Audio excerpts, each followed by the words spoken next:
give me fuel, give me fire, give me that which I desire.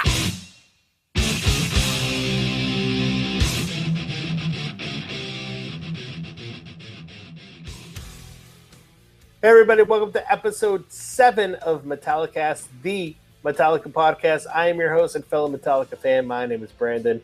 So I am being joined yet again by my cousin Mike, the founder of our home site, fansnotexperts.com.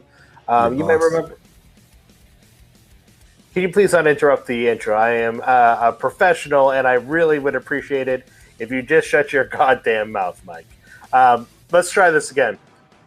Hey, everybody. Welcome to episode 7 of Metallicast, the Metallica podcast. I'm your host and fellow Metallica fan. My name is Brandon. So I am joined here by my cousin, Mike, the founder of our home site, fansnotexperts.com, who's not going to interrupt me. And he was on a couple episodes ago because we had what turned out to be an over 2-hour discussion and debate, because we're not at all nerds, about what band was better, Iron Maiden or Metallica. Metallica won, of course. Mike even agreed to that. And the reason I had Mike on for that was because he is the biggest Iron Maiden fan I personally know, and also the host of a Maiden podcast, the very cleverly titled Maiden Fan Podcast. I'm not sure how he ever thought of that. I'm a Maiden fan, Debbie. Are you a Maiden Fan podcast? I am. I absolutely am. All right, now shut your mouth till I formally let you speak. Now, anyways... Canceled.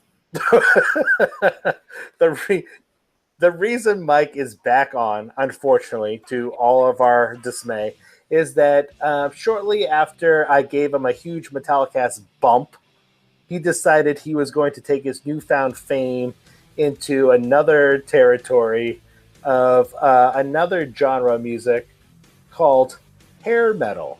Because in addition to being the biggest Iron Maiden fan that I know, he is probably the biggest hair metal fan that I know. So he decided to start a podcast called Hair Metal Lab. So, Mike, I'm going to let you formally introduce yourself to the Metallicast militia. And I'm going to let you talk a little bit about what the Hair Metal Lab is, because I know every Metallica fan out there just fucking adores hair metal. Tastes so good, brings a tear to my eye. Sweet cherry pie. Mike, I told you when I was 12 to stop writing me creepy poetry. Hello, everybody. This is your creepy co-host of this evening. Yes, it's me, Mike, again. I'm back, this time to talk about the most underrated genre of rock music ever, with the most overrated cousin in my family. Yes, ever since, going back to, it might be, I was listening to, early on as a kid, it was Ozzy and Quiet Riot, and then it kind of turned into Whitesnake and Poison. Wait, can I interrupt you for a moment, Mike? I'm going to interrupt you for a moment. Is Quiet Riot hair metal?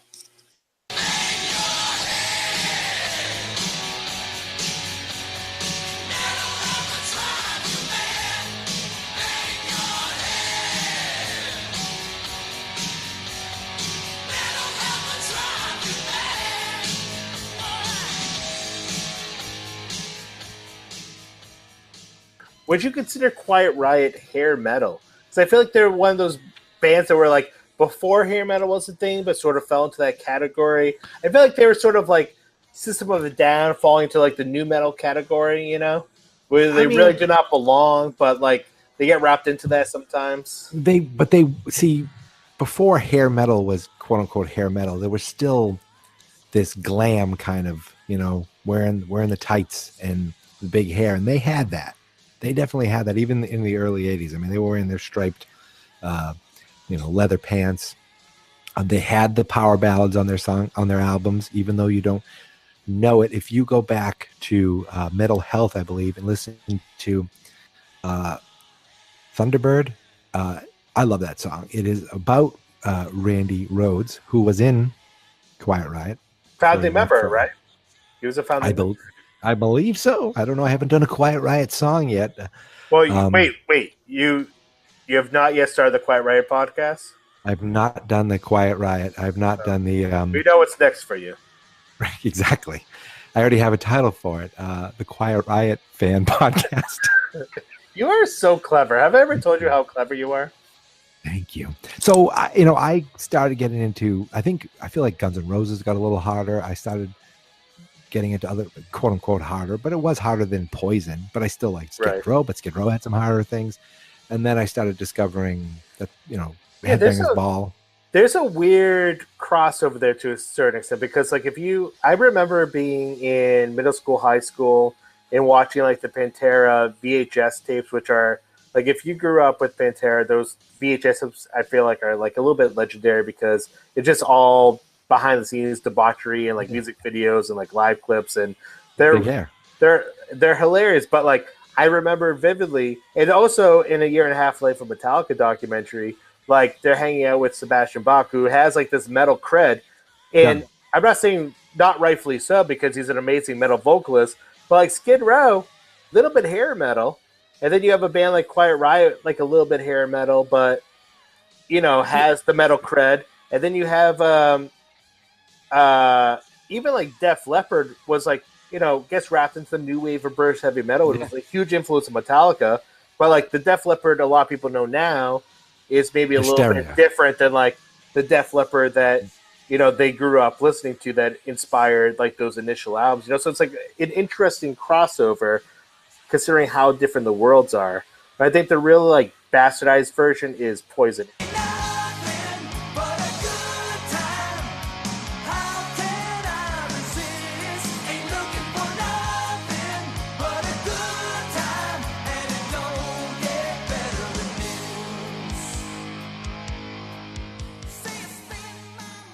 I guess it's just like different extremes. Like you have a band that like Poison, which is like a complete bastardized version of like to the extreme hair glam metal. Extreme. Yeah. Ugh. Also, that's the thing. I'm Extreme fan, I know. I don't even like to think of Extreme as hair metal. I think of them as funk metal. They're funky. Well, that's another thing too. Is that like they're known a lot for more than words, but like the rest of the material doesn't necessarily reflect that song like their biggest hits. It was the time, and it was the fact that every album had at least one power ballad on it. That's kind of it all. Just, and even if they played heavy music, they had big hair, and that's kind of everyone got. Your Skid Row got thrown in with your Poison. It got thrown in with Great White, which was very different, and and Whitesnake, which was a '70s band that turned into a glam band that turned into like a rock band. I mean, there's or look at Heart. Like, they went from like Barracuda to what was their big '80s hit? I'm blanking right now, but you know what I'm talking. How do I know?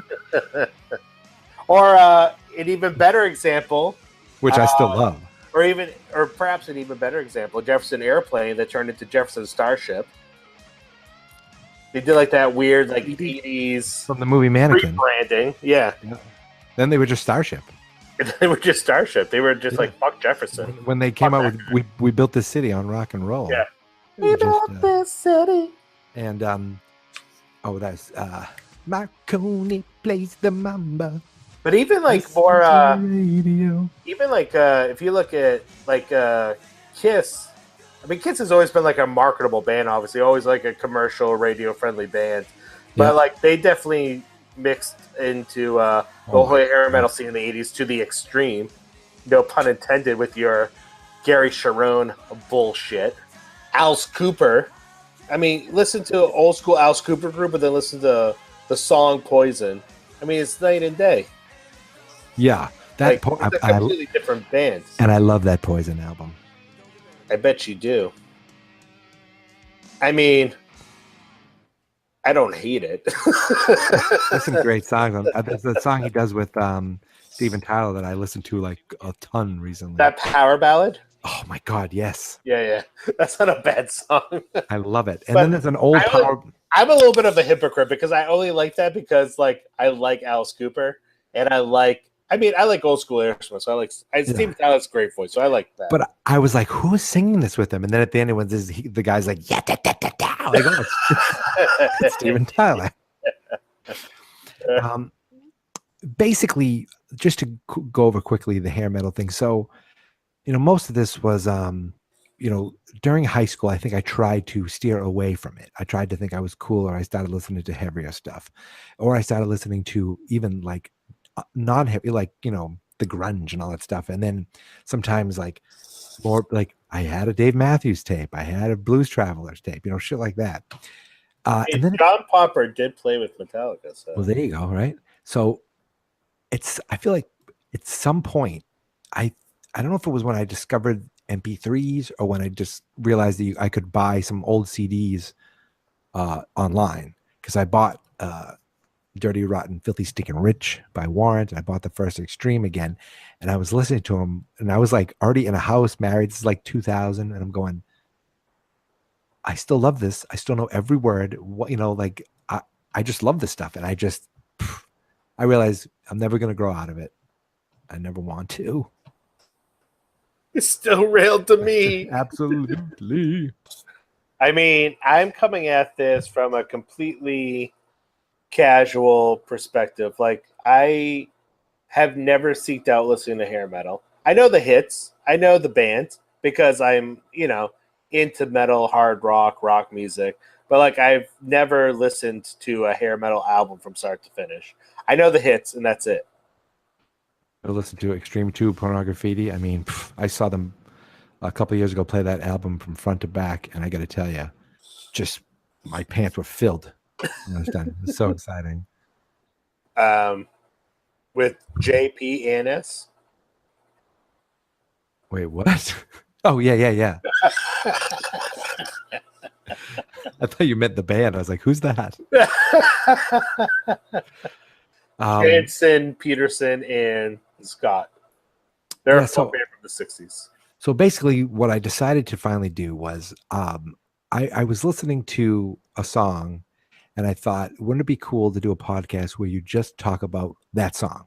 Not a band, really, not the album, nothing but one song. So that's where the Hair Metal Lab came from. And it came from specifically from I Want Action by Poison. I listened to that, and I thought, this is the rapiest song I've ever heard. I Want Action Tonight, Satisfaction, all right. Jump in the jump in the back, get in the back, not the front, whatever. And he's like, I'm sure Bret Michaels got in the back and the front. Hey-o! Yeah. And he was like, if she don't want it, I'm going to take her and make her. You can't write that shit today. Not without getting the hashtag. Right. Exactly. Back then it was just hashtag open up and say, Listen, back in the 80s, you're on the Sunset Strip, you have big hair, you're wearing makeup. The two fun things are a little rock and roll, a little statutory rape. Exactly. And Talk Dirty to Me, when I was a kid, I actually recorded a version of myself singing that. Oh, I said you want it? Know. I said we know. I know. Yeah, I don't know if your listeners know that I have. I think you mentioned this in the Maiden show, maybe, but I have it on MP3. If you want to share it with. You're going to send it to me, and it instead of a Metallica cover, which I usually play at the end of each episode, I should just play Mike from Hair Metal Lab at what? How old? 10. I would say 10 or 11. I believe it's 1987. So I was 11, I think. And I had no idea, like my parents would play it for family members and everyone would laugh. And I was like, what's so funny? And I realized I'm 10 years old talking talk dirty to me. I was just singing a huge hit of a song.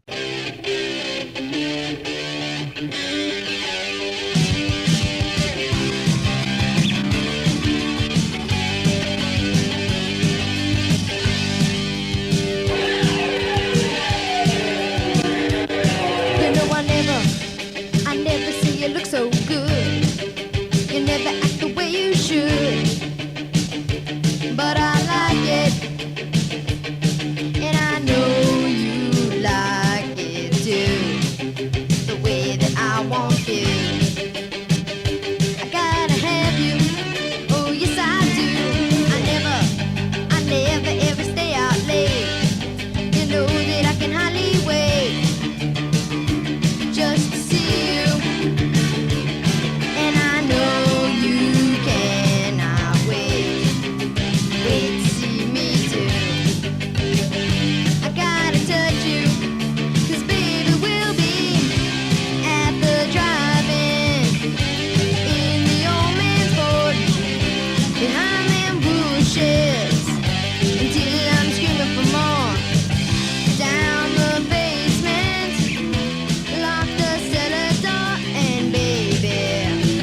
talk dirty to me.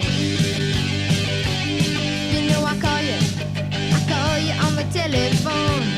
I'm only hoping that you're home, so I can hear you when you say those words to me and whisper so softly. I gotta hear you, 'cause maybe we'll be at the drive-in in the old man's Ford behind them bushes until I'm screaming for more. Down the basement, lock the cellar door, and baby, talk dirty to me. CC, pick up that guitar and talk to me.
You were singing about what some guy in a white van wanted to do to you.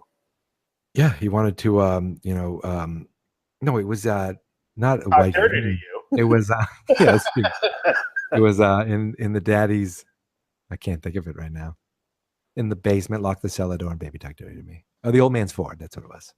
It was my dad's Ford. I was like, what's going on? Yeah. Wait, my dad drives a Ford. It's all coming back.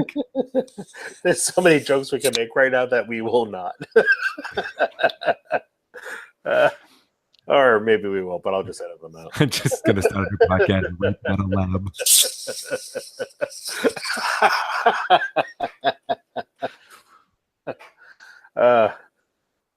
So by the way, Mike, your whatever you switched to seems to be working, knock on wood, for the connection. So my apologies if you felt the introduction was a little bit chopped up. You can blame Mike. His internet connection was as shitty as hair metal is. So Mike basically handed me a church sandwich and said, "Make me $1 million," and I'm working on Metallicast Militia. I'm working on it. But shit on bread. He definitely gave me as Spinal Tap would say, a shit sandwich. Shit on bread. What was with that reverb? That was just shit on bread. That's your statutory rape voice. That's my statutory rape voice is this. Right. That's that. No, this would be like this. It'd be like, hi. You look like someone who likes candy. Do you like candy? Mike, I have a candy maker in my cellar in my basement. This is a very special episode of Metallicast about how to say no to sexual predators. You want to come and go in my basement, but take off your shoes. I don't want it to leave any tracks. I don't want to leave. I don't want to leave. I don't want to leave any evidence. I mean, tracks. Mike, by the way, is this a good time to say that we should probably change Metallicast from clean to explicit on iTunes? Yeah, I mean, I wonder if we could do it by each episode. I normally do not use profanity that much, unless if it's like quoting a lyric or doing a quote or whatever. But when I'm with you, you just bring out the profanity in me. So all the Mike episodes, I just gets marked as explicit. Yeah, but is cunt explicit word? No, but if you say fucking cunt. Okay. Oh, I gotcha. I should also say that I did a lot of research before this episode. and I'm continuing my research. I'm on like research number 7. You've done more than I. Here's the funny thing. So how this all happened was I did an episode on Winger on 17 because there's another creepy. I'm not sure Mike even got my research reference. Did you? Research. I don't. Research is code for beer. Yeah, I didn't listen really, to that at all. like, oh, by the way, Mike does not really drink. Let me get The most I've ever seen Mike drink, I think, is like a seltzer. I'm drinking clear sparkling. Let me get the show back on track. So I did an episode on 17, which was clearly about Kip Winger having She's only 17. 17. When I was 12, 13, that was cool. 3 Winger songs I know. Yeah. Well, Madeleine is probably their best song. Look it up. It's excellent. I promise you that I will not do that. Well, guess what song's opening your show? So I figured, like, I did some research. By the way, I'll make that song open my show just to spite you, but also satisfy you. It's the first time you've satisfied me today, at least. So my cousin, everybody. Continue. So it came like, I feel like I talk way too much for this to be your show. Mike, did you ever listen to the Iron Maiden Metallica episodes? I didn't shut up. It's 2.5 days. I spoke for 5 minutes.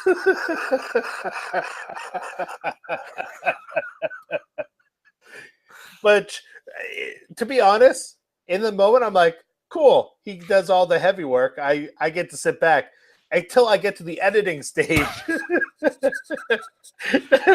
I swear, the Made of Metallica podcast, it was like 2.5 hours of recording and like 5 days of editing. It was still a 2-part episode. I listened to it at 3 times the speed just to get through it. I don't think I finished.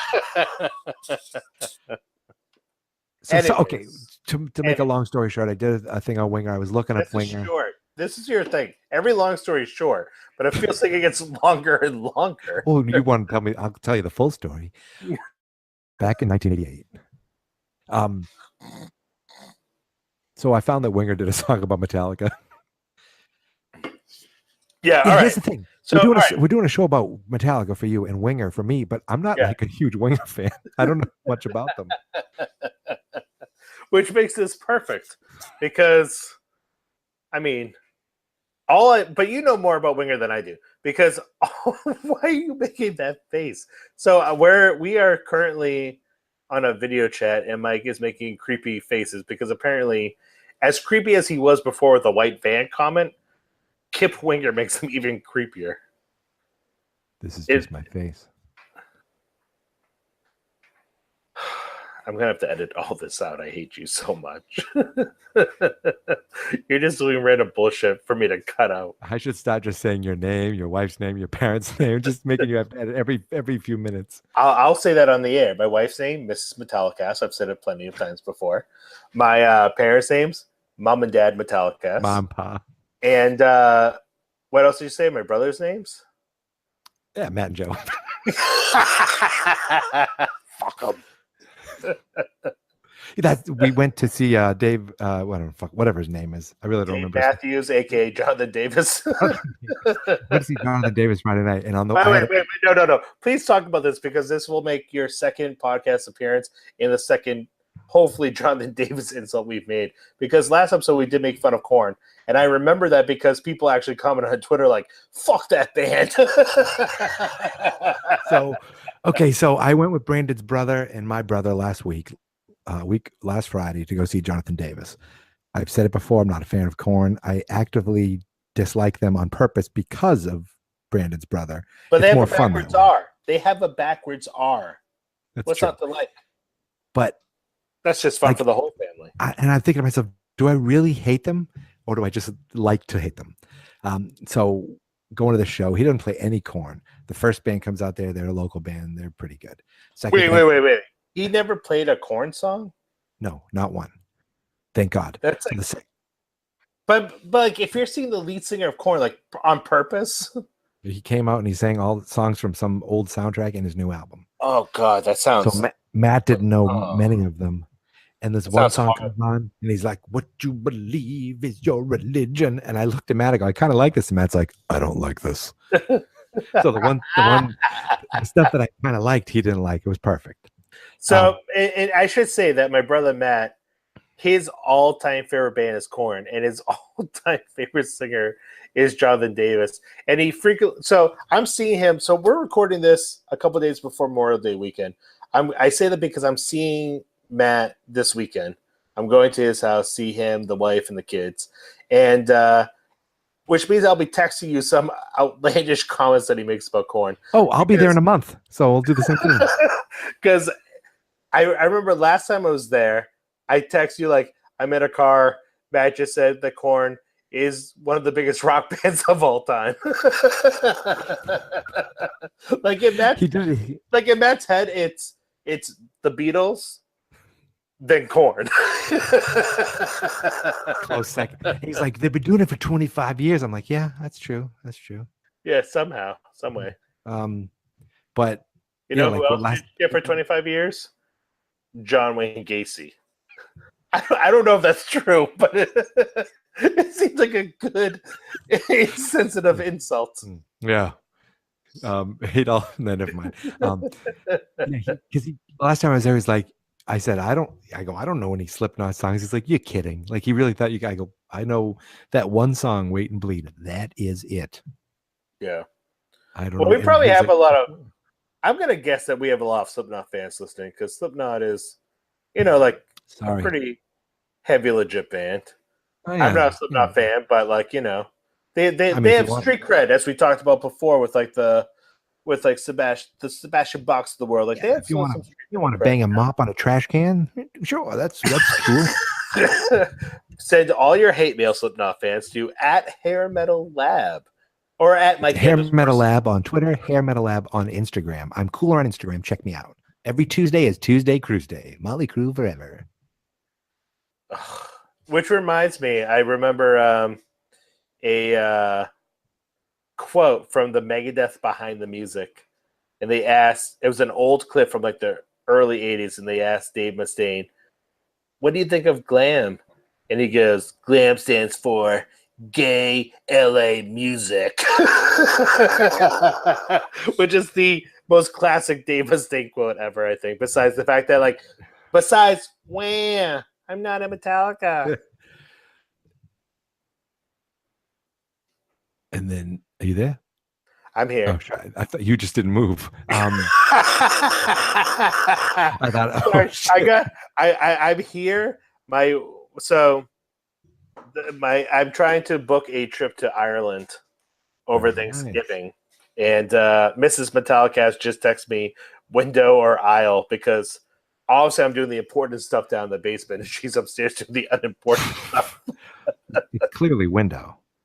Well, it depends how long the flight is. Well, she wrote, I think it's 6 hours. I think that seems low, but I think that's what it is. But she wrote window, and I just wrote window. So we're all on the same page here. Just like we're on the same page for Jonathan Davis sucking a bag of And nuts. Breaking news, Brandon is not coming to his auntie and uncles for Thanksgiving, turns out. Oh, yeah, but I will RSVP no that weekend. But don't think will try to. Don't think Uncle Mel isn't paying attention.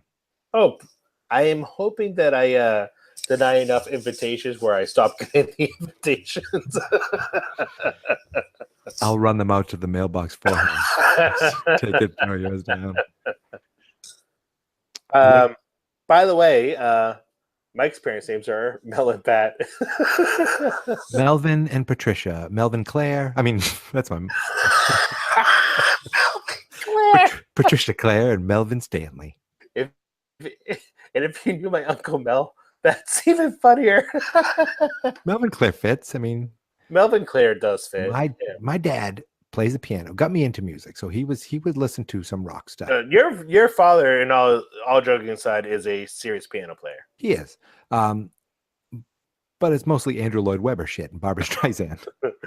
which I mean, It's cool. It's cool. You To know, each their own. he To each did. their own. He did get offered to join at a foreigner concert. Pretty cool guy. Did that actually happen? That actually happened. How did that happen? Foreigner ties in.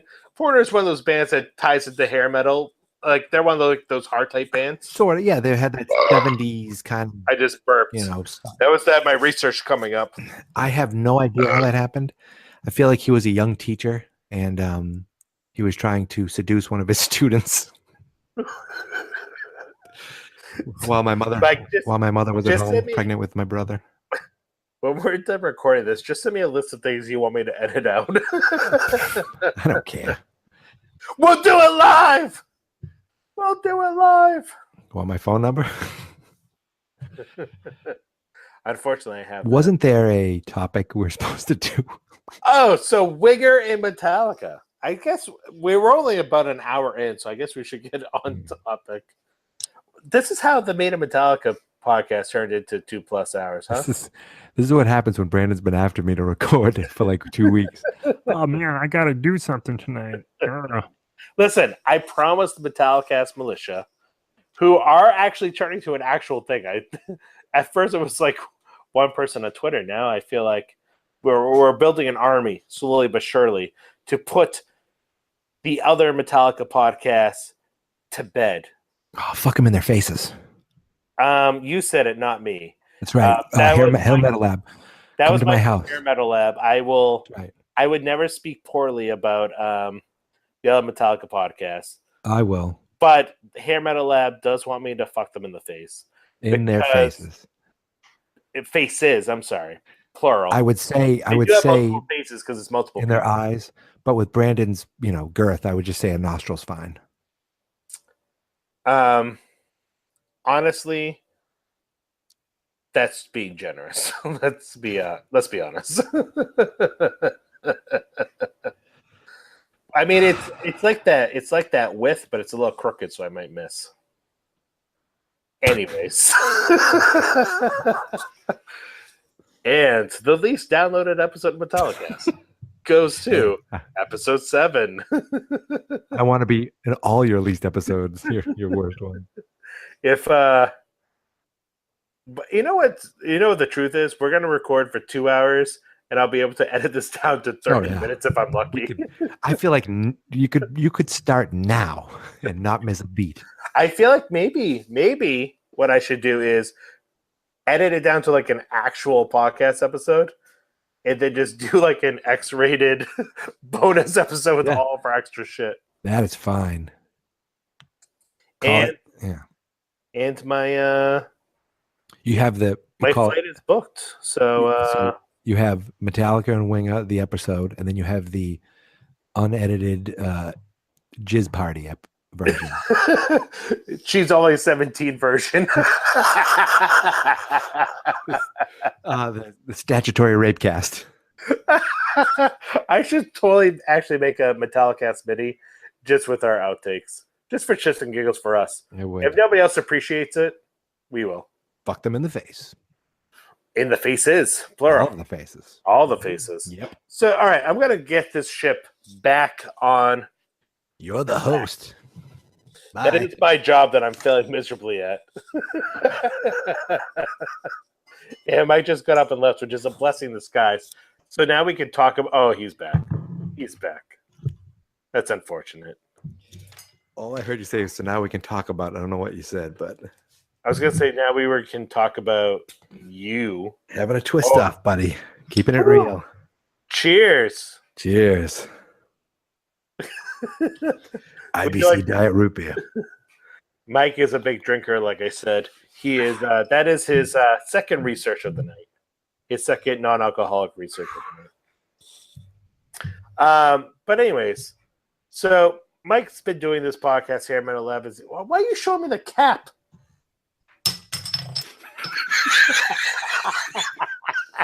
That was the loudest bottle cap ever.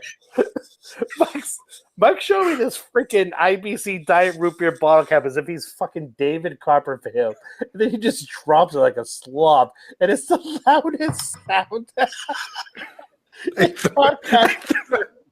threw it that time. By the way, Brandon, where are you recording? There's It looks something like you have like there's something behind your ear. There's something Behind behind my your ear. Yeah. a. Look, I'm in a tiny little apartment, so I'm recording in my studio, my work desk, my kitchen table. That's my fridge. I mean, it's just very dark behind you, That's my and guitar. it looks a little bit in the darkness like you have a goat head behind you, which is very metal. What is that triangular thing I'm seeing to the upper right? That Yes. Yes, what is that? is that's a plant on top of It looks like a goat's head from here. it's just a plant. You Oh, well, that's really dull. You should tell people. Try this again. Is that a goat's head? yes. Oh my god! How did you get a goat's head in your apartment building? Well, house, I mean, thing, wherever you live, street. it's what you Cardboard take. box. That's what was left of the goat's body. I mean, what do you, I'm not gonna lie. I'm not gonna lie. That's the perfect answer. how about this? So anyway, How about the fact that I could take this video, turn it into MP3, upload it as your new episode, and you have no say? so Mike uploads the episodes, but you know what, Mike? I believe last month you made a lot of money off me. That is true. You made about a 500% increase. That is true in my Google Ads. And that sounds really impressive Which until I'm not sure. until I tell you it went from 3 cents to 43 cents. I wish it was 2 cents to 42 cents. Folks, if you want to go to I am fansoundexperts.com right overselling now, this. click around, Listen, Mike, check out all the those- beautiful posts. You know, I can't tell you to click on the ads. That's your decision. But I can tell you to check out the beautiful posts.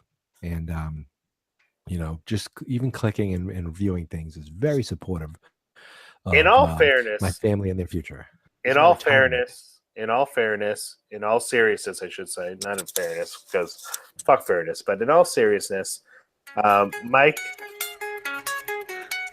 ladies and gentlemen, Slash has joined the podcast. He is here for a very special episode of. By the way, She's Slash, got a smile. I should say Slash is back on coke. That's why he sounds so bad. Folks, I just did that. I just want you to know that I picked up my guitar and did that. No, that was not a recording. That was live. No big deal. So, Mike, I actually have Mike. How fast can you do an acoustic cover? How long does that take you? An hour, maybe not even that long. So, Usually like for the show, because at Yeah. the end of every episode, I pretend I have a band called Pinewood Screwdriver. I just thought of the worst name ever, and I pretend to playing at a coffee shop. I have coffee shop noise, and then they play a cover version of a song. Sometimes it's pretty straightforward. They Pour Some Sugar on Me. I completely revamped that one. I was most proud of that. I actually did that with Electric and GarageBand, and I did editing and all kinds of stuff with the bass as well.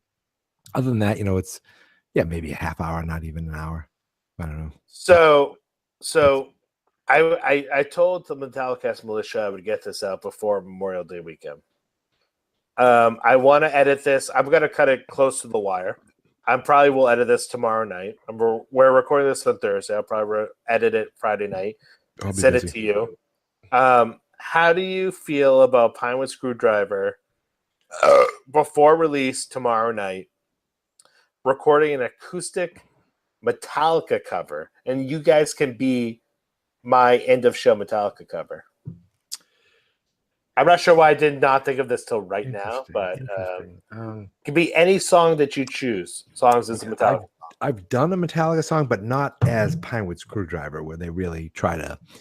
Well, let me clarify. I misspoke. How much you're the middleman? You're not in Pinewood Screwdriver. You're the middleman. So. I made it sound like you are in. So I misspoke. That's the B on the H, the bad on the host. Yes. How much money will I need to spend? The balls on your head. I hate you so much. how much money will I have to spend to get Pinewood Screwdriver in the coffee shop and pay to record them? I mean, they play for tips. I just put my phone on, hit record. Yeah. Are they performing before tomorrow night? I believe they're performing at breakfast tomorrow. That sounds perfect. Do you know if they know any Metallica? I'd have to ask I'd have to ask. I'm sure they know. Is there any song that you could think of that you'd like them to see if they know? Well, I mean, we have two. There's two avenues they could go down. We could do an obvious song like a Nothing Else Matters, or we could do like an electric thrash version of it, like an acoustic version of it. Like we could do like a maybe a song off Kill 'Em All, or one of the early albums. Yeah, Enter Sandman does sound good. Or Enter Sandman. Or how about I Got It? I Got It. It's a simpler tune. Super heavy. Saying? What are you saying? I'm saying that Pinewood Screwdriver doesn't have a lot of time to learn complex rhythm changes. Or arrange. They don't have a lot of range. 8-minute thrash songs. What about an acoustic version of Saba True? That could be interesting. Ooh, I like that. There's a lot of things you could do with that, I feel like. I feel like you could maybe even make it like a bossa nova or something. Yeah, that's something. Yeah, you could chase the feel of it. Yeah. You know what a bossa nova is? It's the Metallica song. Does Pinewood Screwdriver know what a bossa nova is? It's off Preload. Wait, yeah. I don't. Bossa Nova. I believe Nova. It's Nova's boss, the boss of Nova. Is it like a? See, I want to say it's like calypso music. I don't know what a bossa nova is. So, Mike, every bad joke that you make is a cent less that you make on fans.experts.com.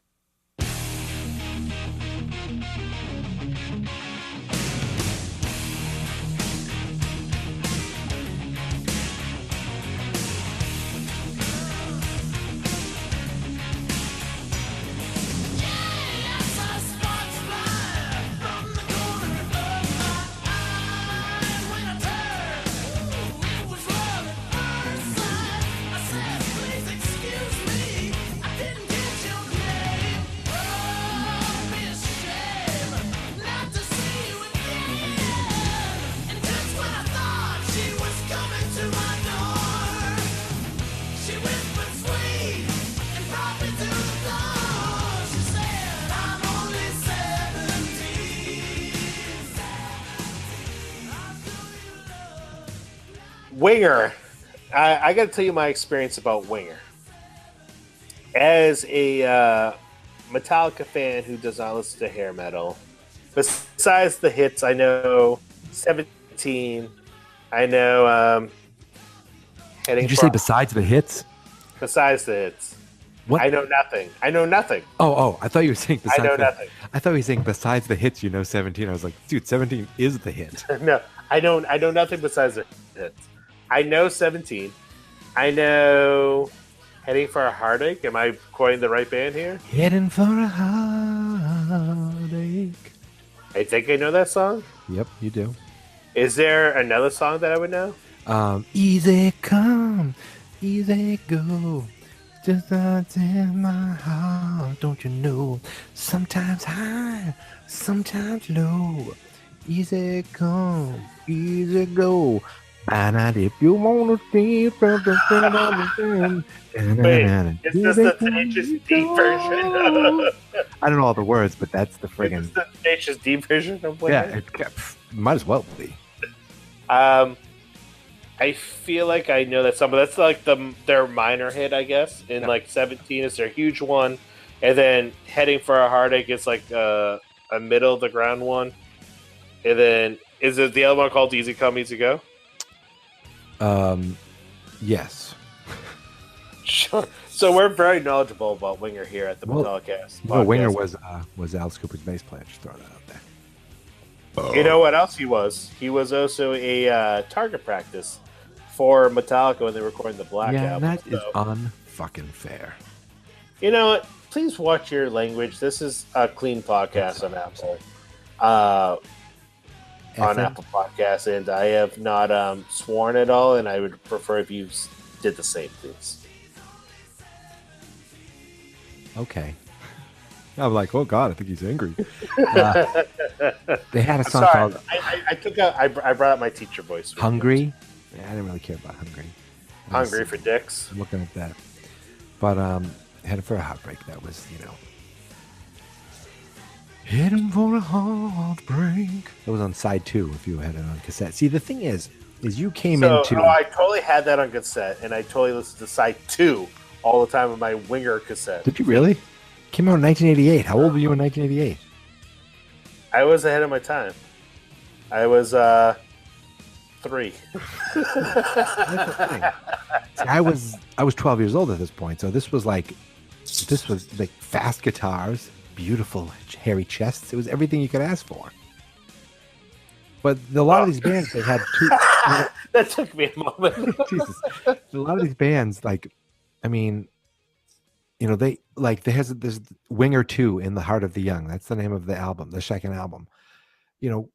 When I look at it, I go, oh, can't get enough of you, baby.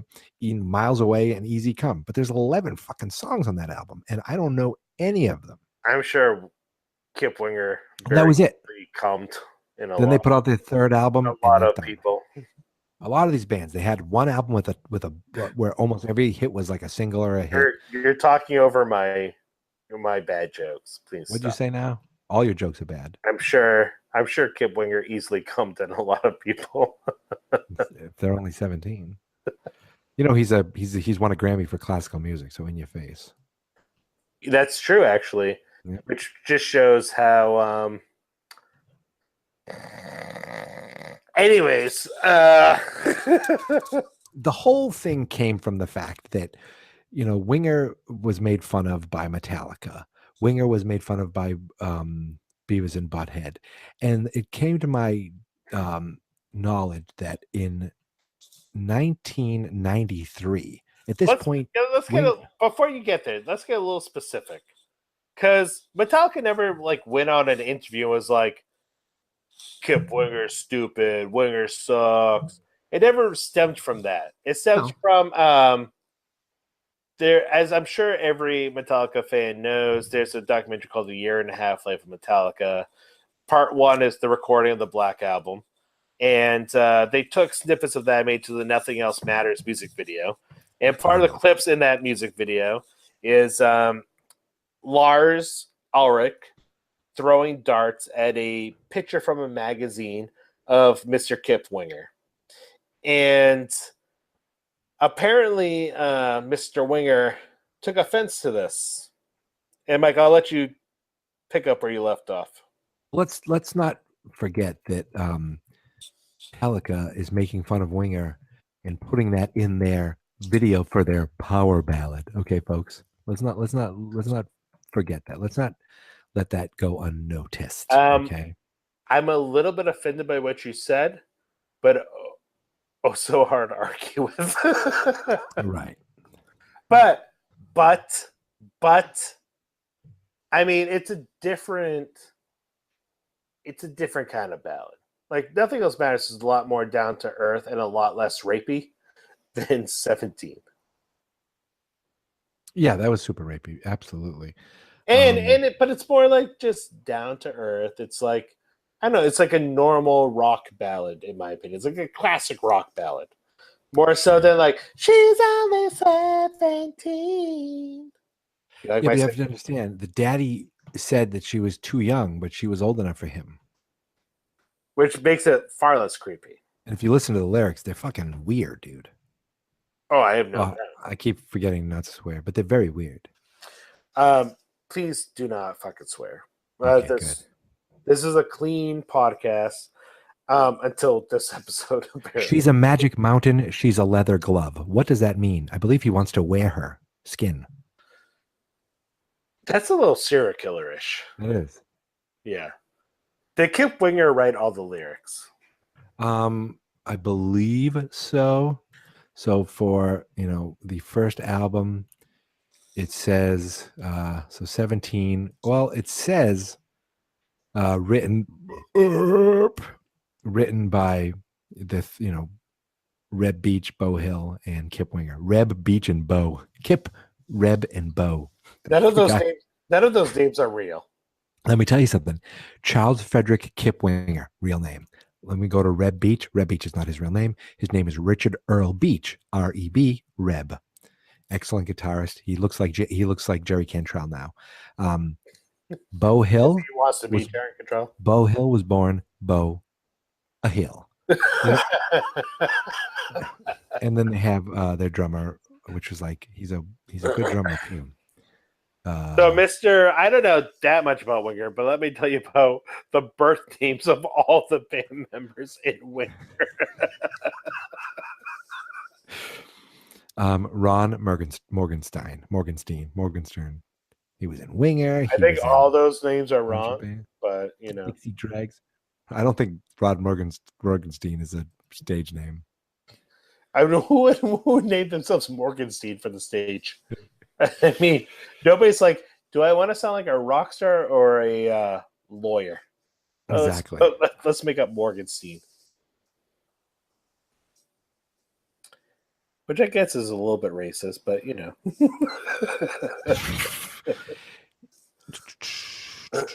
Give it a chance to look like some other rock star. Kip took a shot at slapping the drummer of Metallica. I would not like to change my looks, really. I think I look okay already. But someone I would not have liked to look like is Lars Ulrich. That's right. That's from an interview. What interview is that from? Because I read it earlier today. Metal Edge. Yes. Yes. So if you Google Winger Metallica, there is way too many interviews that come up, and none of them are with Metallica. They're all with Kip Winger. The thing is, Kip Winger, he was like almost Bon Jovi handsome, but he just didn't have the Bon Jovi hits. Mm-hmm. It was almost too much. That hairy chest and that twirling bass. I mean. So I have a few. Oh my God! Pulled up in front of me. So here is a quote, or here's a question rather from Grantland.com. Says, I wanted to ask you about Metallica. You just referred to the part in the Nothing Else Matters video where Lars already throws darts at a Winger poster. Have you ever had a chance to talk to Lars or any of these guys to bury the hatchet? And this is his response. No, never met them. I don't know anything about them. You don't know anything about Metallica?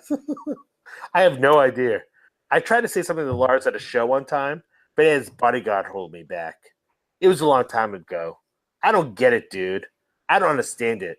And it's so ironic for a guy like Lars Ulrich to do that when I've got drummer Rod Morgenstein in my band. What the fuck does that mean? I guess he thinks Rod's a better drummer? Who doesn't? It's a fucking joke. I always thought Lars got a bad rep for his drumming. Oh, I guess he goes into it here. He got a bad rep for his drumming because actually he's got some cool ways of thinking about drums. You always hear he always thinks about those drums. You always hear people say that he's crappy live and stuff. Is your dry just finished? Yes, did you hear that? The deal was if you're recording tonight, you're also doing laundry in the basement. I've never seen him live, but I think on the records he's got good ideas for drums. I've got nothing against those guys, but the video didn't help me. I thought it was cheap and unfounded to a large degree. I don't think those guys can play a lot of our shit. I think they got some cool albums. Obviously, they're huge. It's kind of like, hey, everybody, we think these guys suck, so you should too. That's how it kind of came off. It's just like, okay, whatever, dude. It's weird.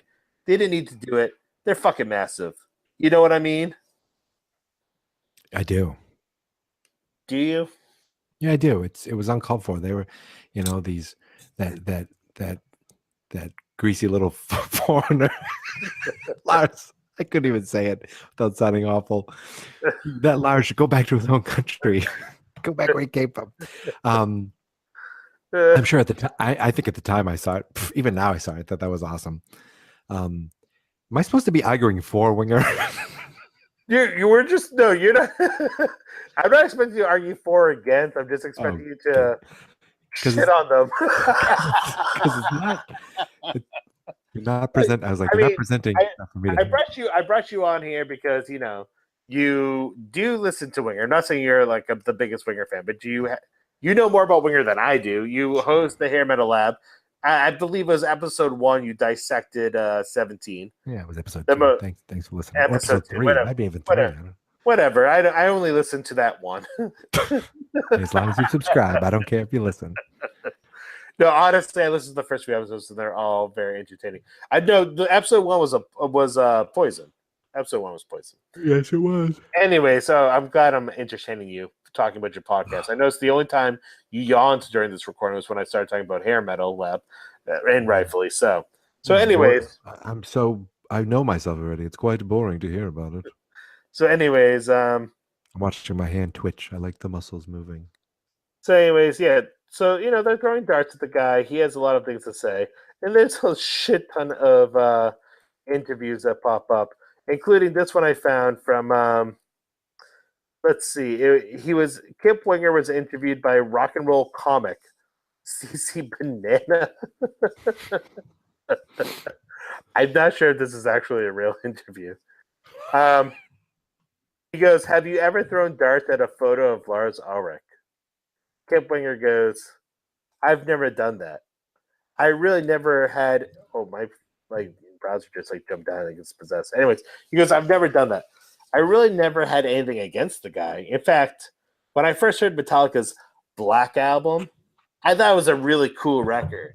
And then they just started taking shots at me for whatever reason. But it's okay. Lars is not really that talented. He's got a lot of fucking money, though, so I'm sure he's happy. I actually felt sorry for him when I saw that Some Kind of Monster documentary. He was sitting there next to his dad, just seething with unmoved emotion over things that were still unresolved. It was really kind of sad to watch. But I do like Metallica. They're a good band." I like the way that you read that.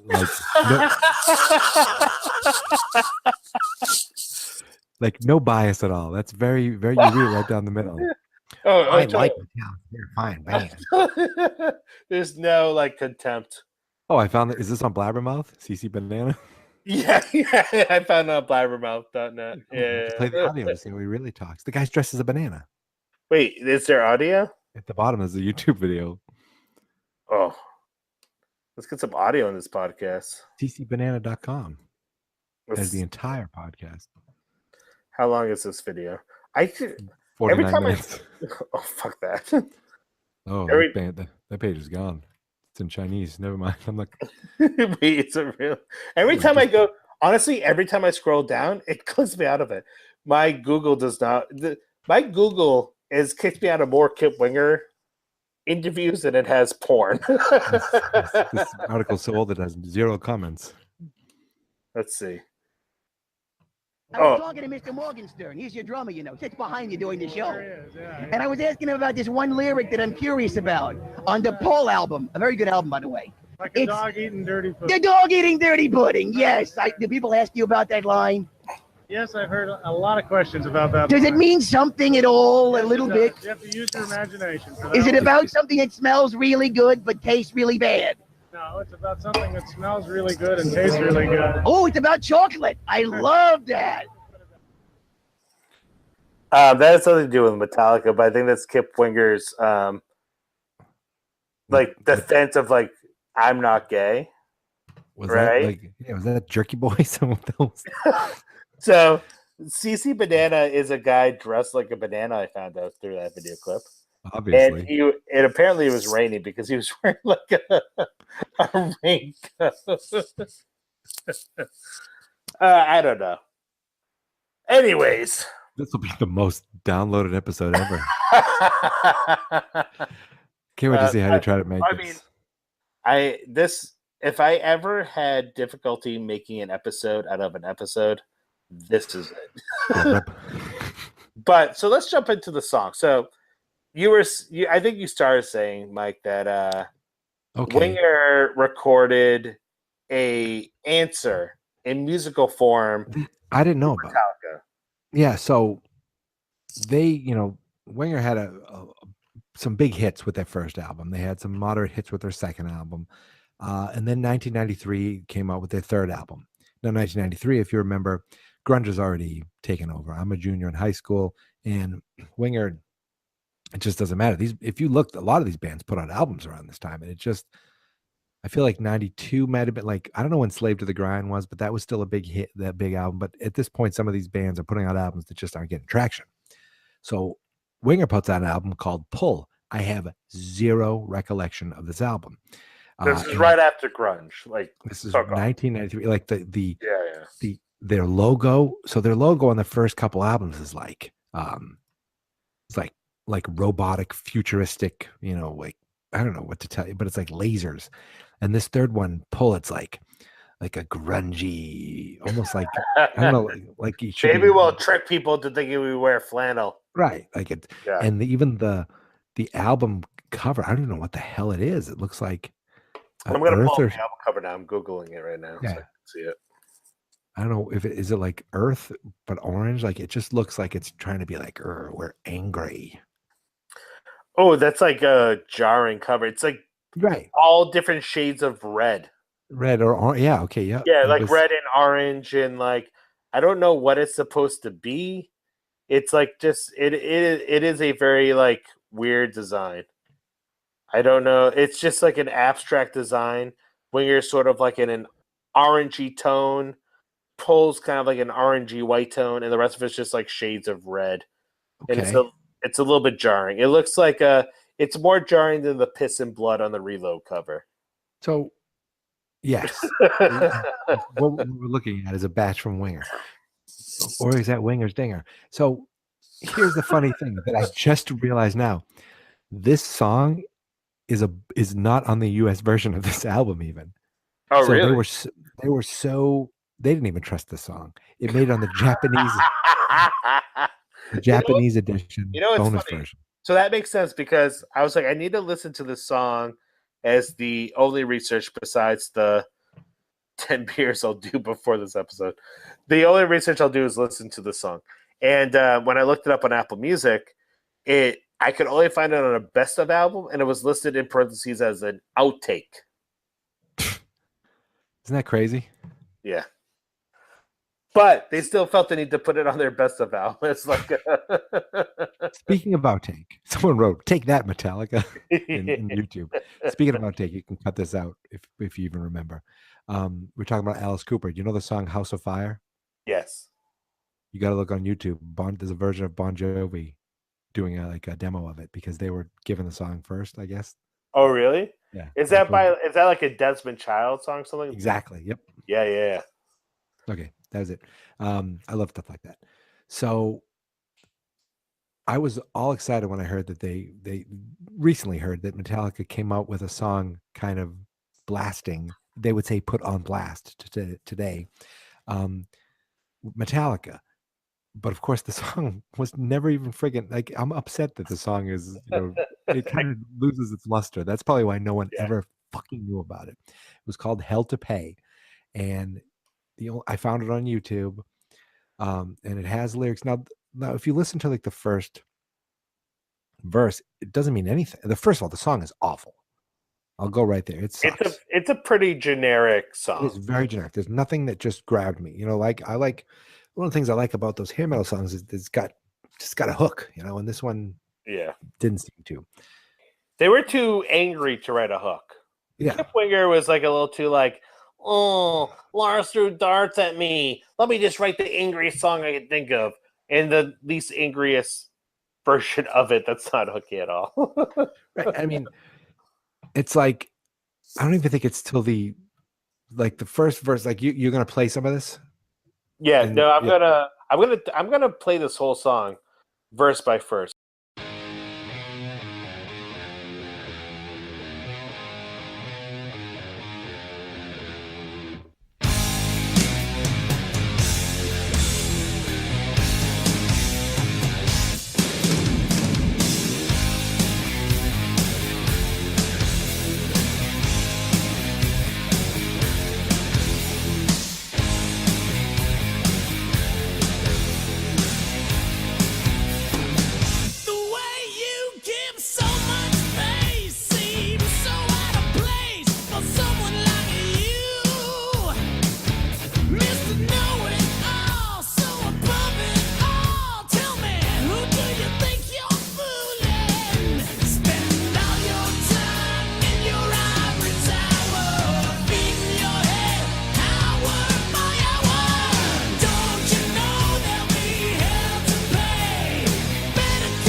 right. So that's the first verse and chorus. Do you understand what I mean by generic? Like, Yeah. The rhyming is real boring, but even like having to rhyme, like I don't know, there was something like ivory tower, hour by hour. Like it was like he had to fit the words in. It just spend all your time in your ivory tower, feeding your head hour by hour. So, in case you missed it, let me actually read through these lyrics in case anybody missed it. So, here's it from the beginning. The way you get so much face seems so out of place for someone like you. Mr. Know-It-All, so above it all, tell me, who do you think you're fooling? Spend all your time in your ivory tower, feeding your head hour by hour. And then the chorus, don't you know there'll be hell to pay? Better come down, even though what I'm reading says better cone down. What goes around comes around. You'll be paying to your dying day. Don't you know there'll be hell to pay? What does that have to do with Metallica? I don't get it yet. We're not completely there yet. I have a point I'm gonna make, but I'm gonna save it for after the song. You know, I feel like let those lyrics digest a little bit. It'll become clear as the song moves on.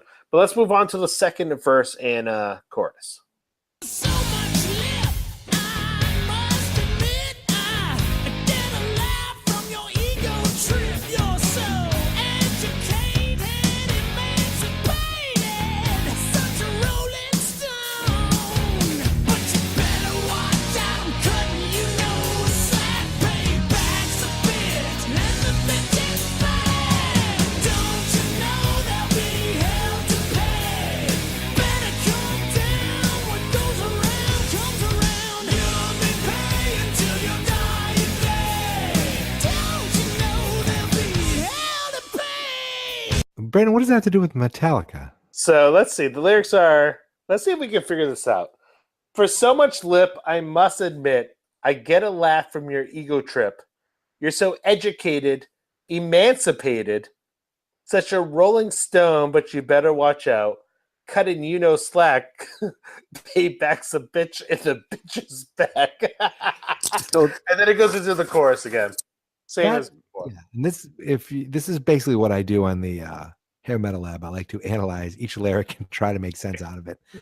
And this basically just means for a guy who talks so much and has such a huge ego that Winger's going to kick the shit out of him, I assume. But I mean, if you say such a Rolling Stone, is that not a compliment? I mean, the Rolling Stones are a classic band. Well, They were the most it means famous, biggest rock bands of all time. So Metallica is like the Rolling Stones in a lot of ways. Like they're one of the biggest, most classic rock bands who have ever lived. So I agree with Kim Winger. They are such a Rolling Stone. Well, I Classic believe Rolling Stone. I don't believe they're talking about the band or the magazine. What else could they But, mean? you know, like they say a Rolling Stone gets no moss or something like that. Basically, what I think he means is that, you know, and that's the thing. Nothing rhymes with stone there. Like there's no reason for that to be there. It goes, well, here's the rhymes. Lip, admit. Trip. No, well. Oh, yeah, lip. Yeah. Right. If you go line by line. Yeah. Lip, admit, trip, emancipated. So I guess maybe educated goes with emancipated. I guess so. I know. Yeah. I guess educated, emancipated, but those aren't that's not a rhyme scheme that I know. You need like a third one. Right. Like nothing rhymes with admit. Like if you look at the separate lines, it's for so much lip. Right. I guess admit rhymes with lip. I guess I'm just. I guess I'm a dumbass. I guess lip, admit, and trip all rhyme. Sort of, kind of, close enough. Yeah. Yeah. And then educated, emancipated rhyme. But yeah, you're right. Nothing rhymes with stone. Such a Rolling Stone, but you better watch out. That's alone too. There's no rhyme with that. No, actually, I'm analyzing the wrong part here. The actual first few lines semi-rhyme, and then the rest of it, none of it rhymes. So it's like slack and back. Such a Rolling Stone, but you better watch out. Cutting you no slack. Payback's a bitch. And then here's your first rhyme of the second half, and the bitch is back. Yeah. But there's no clear-cut rhyme scheme there. It's very choppy. It's very just like, I'm angry. Hey, any better doesn't. I'm any better angry. does. Yeah. I'm angry that Metallica is as big as the Rolling Stones. That's what I got out of that first. Eddie Vedder doesn't rhyme all the time. Barely ever. Daughter Jeremy spoken. But you know Exactly. what? But you know what? The difference is that Eddie Vedder sings in what seems like a coherent, intelligent thought. He's stoned. And not like the ramblings of a man who like wrote angry poetry in between his Playgirl photo shoots. Oh yeah. So, anyways, do you have anything else to add to that verse, or should we go into the No, next? I just verse? think this one at least is saying he's, there's someone out there who's got a big ego. But who? Talks shit. But who? I mean, I feel like we've already kind of said who, but like the song has not pinpointed yet who specifically. But we'll see if the third verse reveals him.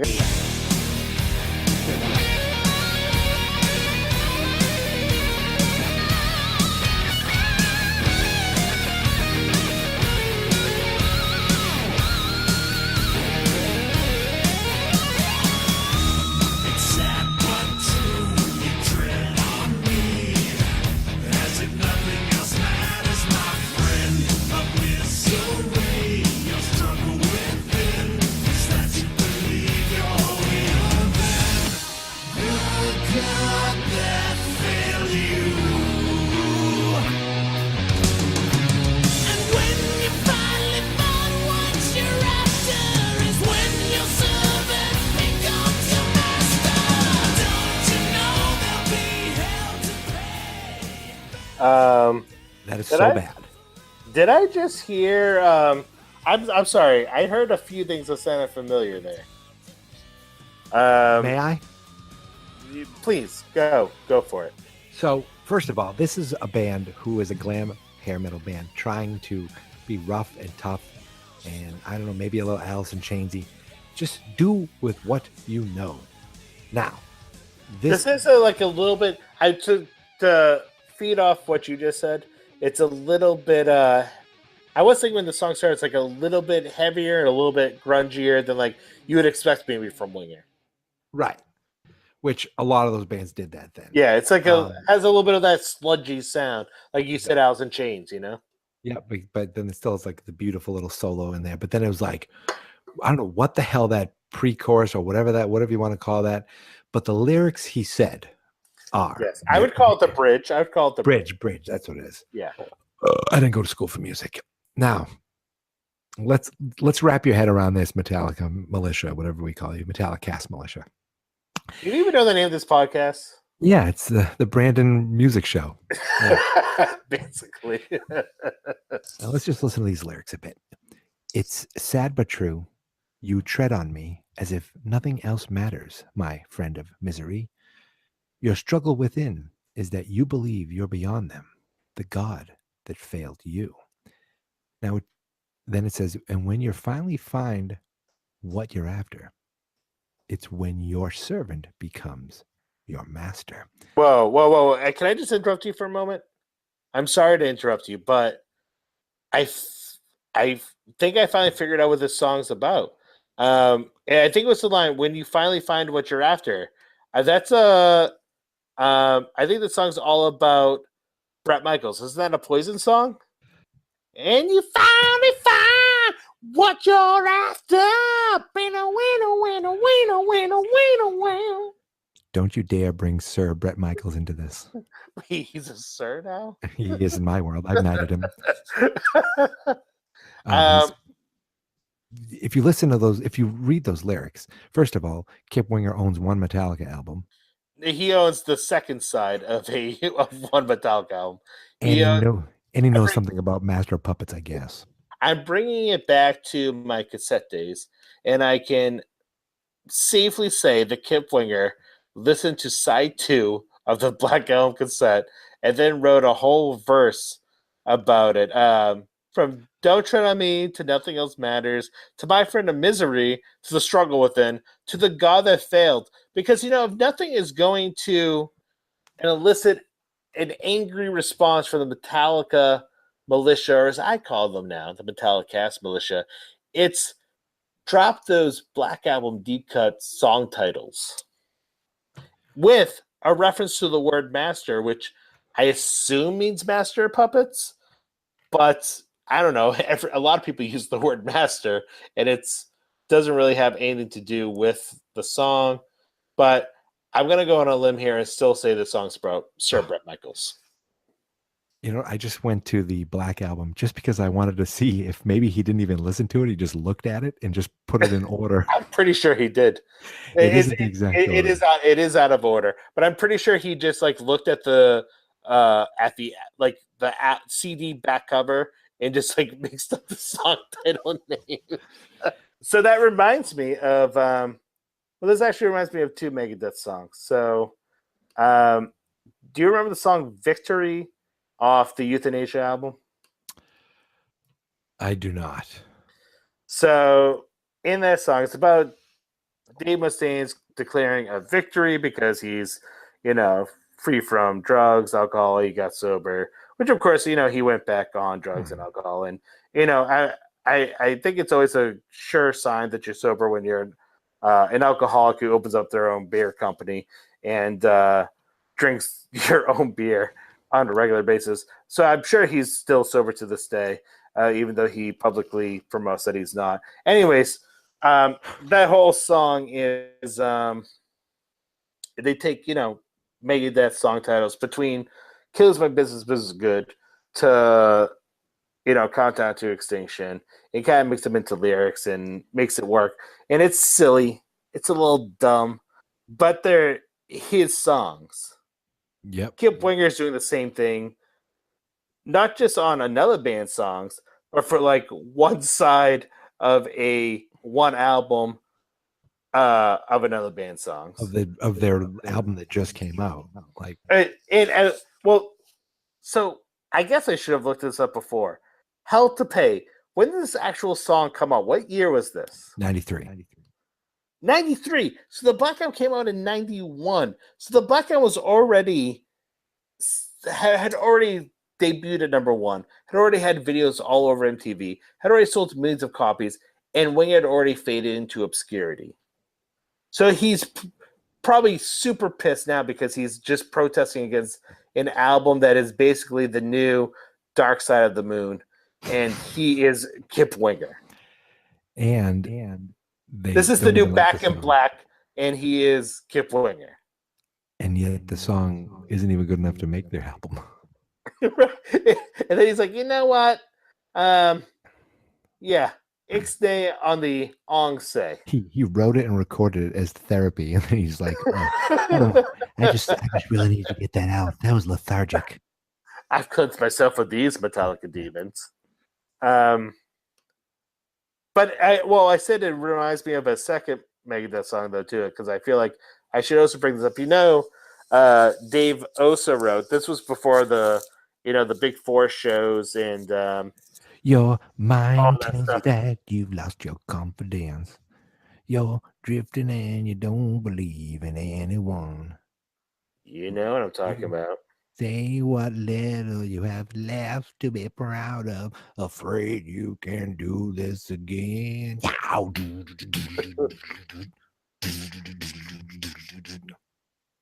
Something that I'm not.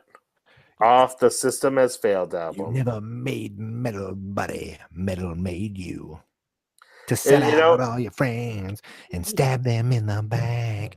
It's something that you are. It's something that I'm not. A stranger to yourself. Ha, you piss me off again. Oh, what? You have really studied those lyrics. I fucking love that song. That album. That whole album. Honestly, I love that album. And honestly, I'm not saying this because it's about Lars Ulrich. That's probably my least favorite song off that album. I climb onto your back. Oh, that song is fucking I just think awful. It's the silliest song. When he has his son, I think his name's Justin or Justice. Justice. It's got to be Justice because that's a little bit douchier than Justin. Justice for all.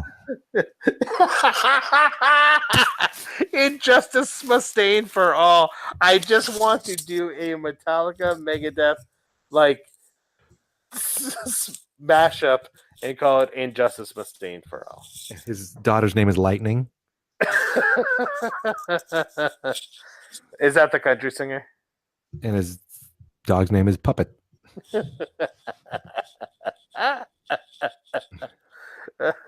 And his wife name is James. No, I'm sorry, Kirk. Kirk would be a more appropriate wife name for him.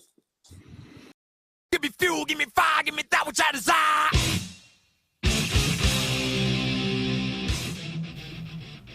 And thus we come to the epic conclusion of the most unfocused episode of Metallicast to date. I edited out a lot of rambling and riffing, believe it or not. Yet, still, that was the final product. But I enjoyed recording it, I enjoyed listening back to it, and I hope that you all also enjoyed listening to it. And if not, let me know so I never invite Mike back on this podcast ever again. I want to end by shouting out all of you who have become a loyal member of the Metallicast militia. Downloads are through the roof, at least as far as a small, independent, one-man podcast goes. Please help me get the subscription numbers up on iTunes. Please help me out with the ratings and reviews on iTunes. Leave a 5-star rating, write a nice little review, or write a horrible review, but rate me 5 stars at least. Metallicast can also be found on Google, Stitcher, YouTube, basically anywhere you can find a podcast, including our home site, fansnotexperts.com. You can follow Fans Not Experts on Twitter at Fans Not Experts, and of course you can follow Metallicast on Twitter, Instagram, and Facebook at Metallicast Pod on all 3. And extra shout out to the Metallicast militia because on Facebook I have officially gotten more than 500 likes. At the time I am recording this outro, I have, I believe, 533 likes. So thank you, thank you, thank you. You can also follow Mike on social media. He is at Mikey_C on Twitter. And you can follow the podcast at Hair Metal Lab on both Twitter and Instagram. Now, as always, we're going to end this episode with a Metallica cover, but this one is coming from Mike himself, or I should say, coming from this acoustic cover band he found in a coffee shop called Pinewood Screwdriver. And I was able to convince the band, because obviously they're different people, wink, wink, and nudge, nudge. I was able to convince them to stop the hair metal covers and record a Metallica song. And, they really did not take any of my suggestions, unfortunately. But they did record a pretty interesting cover of a Reload deep cut. Without further ado, ladies and gentlemen, here's Pinewood Screwdriver, aka Mike, covering Low Man's Lyric. Until next time, ladies and gentlemen, metal up your ass. Yeah!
trash fire warm.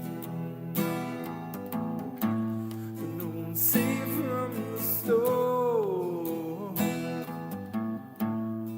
And I can't bear to see what I've let me be. So wicked and wild. So as I write to you, yeah, what is done and to do. Maybe you'll understand. Won't cry for this man, 'cause no man is due.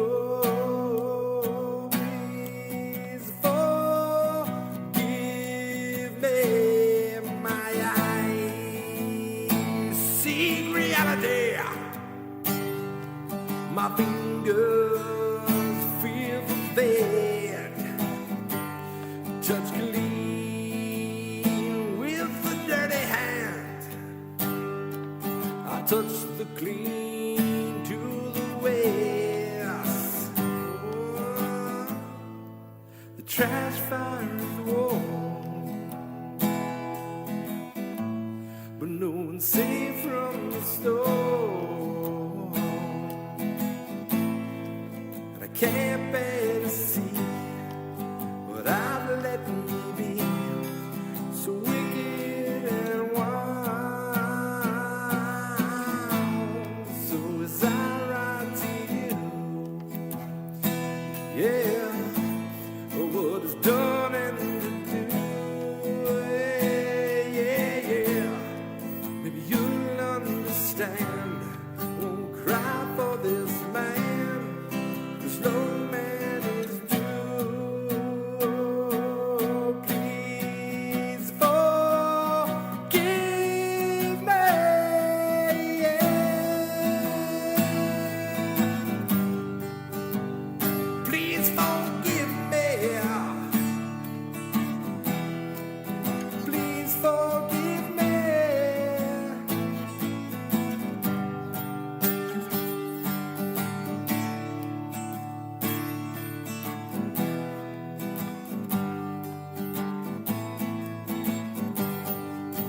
Solo sky is all I see. All I want from you is forgive me. So you bring this poor dog in from the rain, though he just walks right back out again.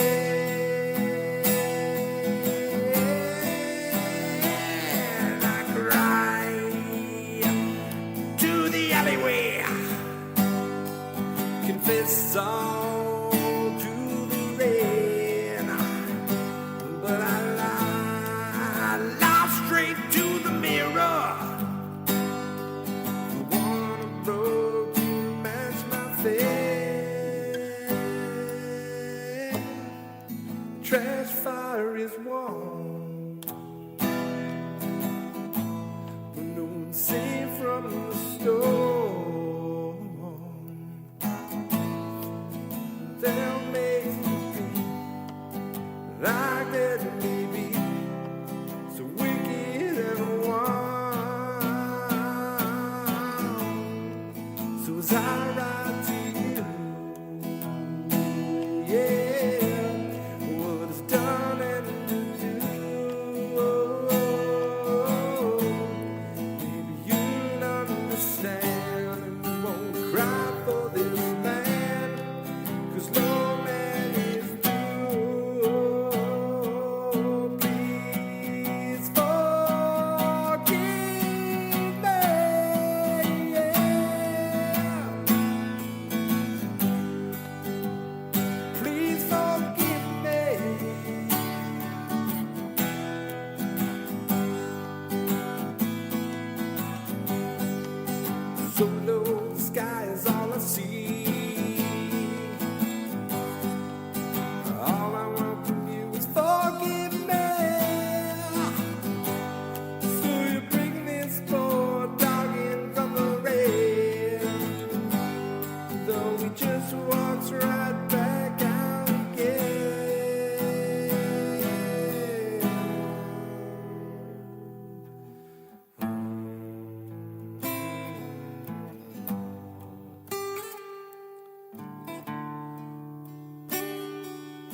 here.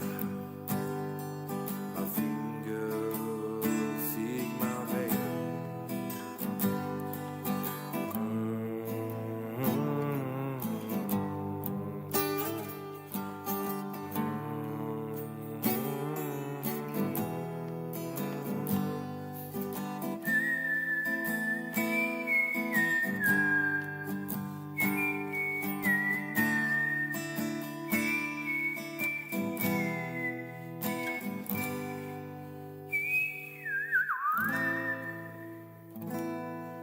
Oh, I didn't screw up too much. That's dedicated to my cousin Brandon. I know he likes Metallica a lot. I don't know why I'm whispering. It's coming out very creepy. Fans not experts.